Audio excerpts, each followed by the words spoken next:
16 বছর তুমি বেটা কষ্ট করে বিদেশ করো, তোমার একটা একটা ঘাম, একটা একটা টাকার মধ্যে, রিয়ালের মধ্যে বেটা তার ঘামে ভিজা, তার কষ্টে ভিজা, তার কলিজাটা পানি করে ফেলছে।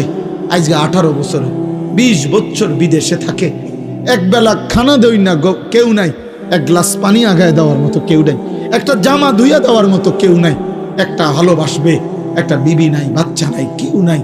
বেচারা অসহায়ের মতো 12 ঘন্টা ডিউটি করে আইসা পইরা থাকে রুমের মধ্যে, মন চাইলে দুগা খায়, মন চাইলে শুইয়া থাকে ক্লান্তিতে। আবার ডিউটির টাইম হয়ে যায়, কে খাইবো, কে রাঁধবো? এত কিছুর বিনিময়ে তোমার স্ত্রী দেশে বাজারে বাজারে ঘুরে, গ্রাম চুক্তি বেড়াইতের লগে কথা কয়, তোমার ছেলে নামাজ পড়ে না, তোমার মেয়ে অসৎ চরিত্রবান, চরিত্রহীন কোনো লম্পটের সাথে হারাম প্রেম করছে, আর তুমি বই এবার বিদেশ করতে আসো। করো, বিদেশ করো, আরো পয়সা কামাও।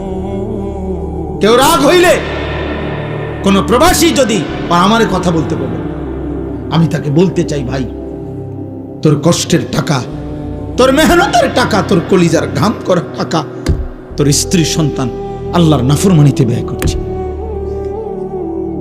রাখো বেটা, এমন টাকা কামাই বেটা, আগে বুঝাপড়া করো বিবি বাচ্চার কাছে যে নাফরমান আল্লাহকে যদি তোরা সেজদাই না করস, তোদের জন্য আমি উপার্জন করবো কেন?